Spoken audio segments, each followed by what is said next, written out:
অনেক বছর আগে সবুজে ঘেরা শান্ত একটি গ্রাম ছিল। গ্রামের নাম ছিল সোনাপুর। সেই গ্রামে বাস করত এক গরিব কৃষক, তার নাম ছিল হরিদাস।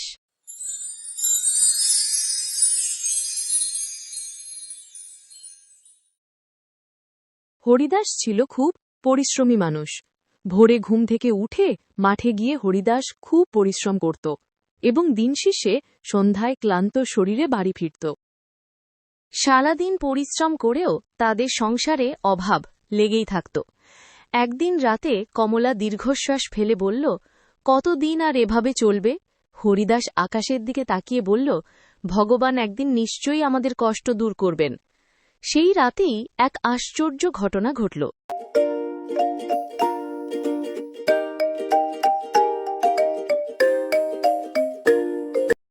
পরদিন সকালে হরিদাস বাড়ির সামনে একটি অদ্ভুত শব্দ শুনতে পেল।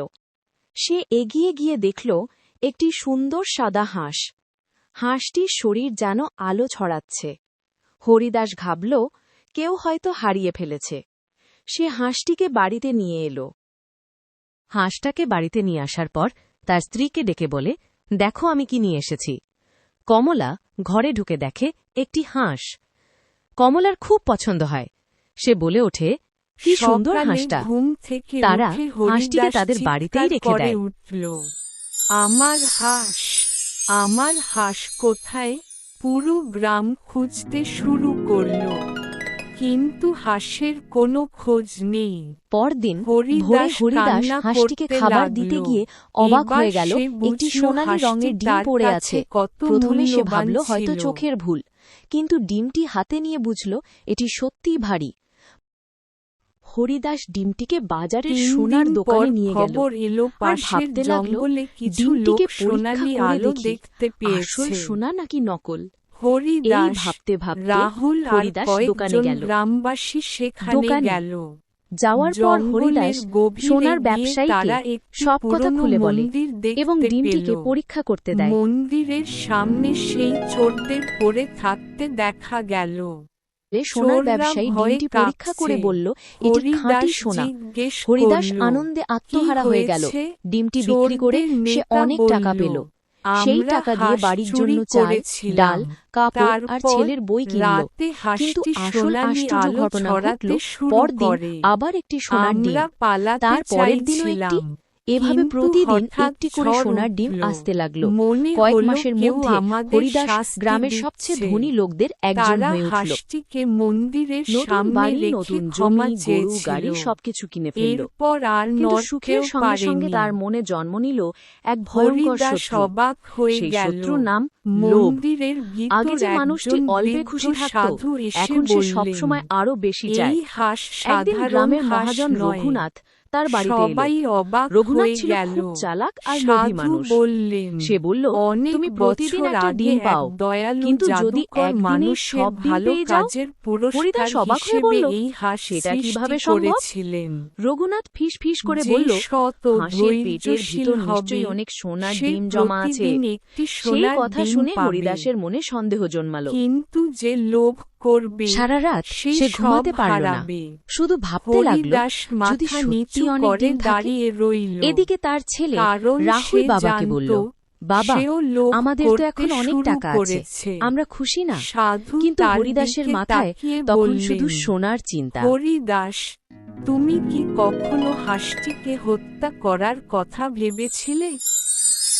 হরিদাস কাঁপতে লাগল। সে ধীরে ধীরে মাথা নিচু করে আরো একটি ঘটনা ঘটল। হ্যাঁ, পাশের রাজ্যের রাজা সোনার ডিমের খবর শুনতে পেলেন। তিনি সৈন্য পাঠিয়ে হরিদাসকে রাজপ্রাসাদে ডেকে পাঠালেন। সৈন্য বলে, রাজা তোমার হাঁসটি দেখতে চায়। হরিদাস কিছুক্ষণ ভাবার পর সৈন্যকে বলে, ঠিক আছে, আমি আমার হাঁসটিকে প্রাসাদে নিয়ে যাব। হরিদাস কাঁদতে কাঁদতে ক্ষমা চাইল। সে প্রতিজ্ঞা করল আর কখনো হরিদাস তার হাঁসটিকে নিয়ে প্রাসাদের উদ্দেশ্যে রওনা দেয়। বন্ধুরা, আজকের গল্প থেকে আমরা শিখলাম, অতিরিক্ত লোভ মানুষের সর্বনাশ ডেকে আনে। তাই আমাদের হরিদাস হাঁস নিয়ে সবসময় প্রাসাদে পৌঁছালো। পরিশ্রমী, রাজা হাঁস দেখে বিস্মিত হলেন। ধৈর্যশীল এবং তিনি বললেন, সন্তুষ্ট এই হাঁসের থাকতে যত্ন নিও, হবে। লোভ করো না। রাজা গল্পটি একটি গল্প ভালো শোনালেন। লাগলে এক ব্যক্তি ভিডিওটিতে নদী থেকে একটি প্রতিদিন লাইক একটি দিন, মুক্তা পেত। কমেন্ট একদিন সে করে লোভ করে নদী আপনার শুকিয়ে ফেলতে মতামত চেয়েছিল। জানান শেষে এবং নদীও এমন হারালো, আরও মুক্তাও হারালো। শিক্ষামূলক গল্প হরিদাস মাথা শুনতে নাড়ল, কিন্তু আমাদের তার মন থেকে চ্যানেলটি লোভ দূর হলো না। সাবস্ক্রাইব করে পাশে থাকুন। আবার দেখা হবে নতুন একটি গল্পে। সবাই ভালো থাকুন, ধন্যবাদ। দিনের পর দিন সে শুধু ভাবতে লাগল, সব সোনা একসাথে পেলে আমি রাজাদের থেকেও ধনী হয়ে যাব। এক রাতে প্রবল ঝড় শুরু হলো, আকাশে বিদ্যুৎ চমকাচ্ছে। সেই রাতে হরিদাস সিদ্ধান্ত নিল, সে হাঁসের পেট কেটে সব সোনা বের করবে।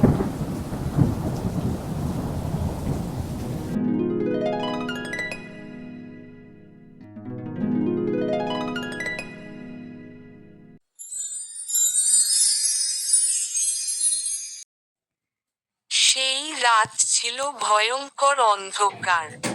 আকাশে বজ্রপাত হচ্ছিল, ঝড়ের শব্দে চারদিক কাঁপছিল। কিন্তু হরিদাসের মাথায় তখন একটাই চিন্তা, আজ আমি সব সোনার ডিম একসাথে পাবো।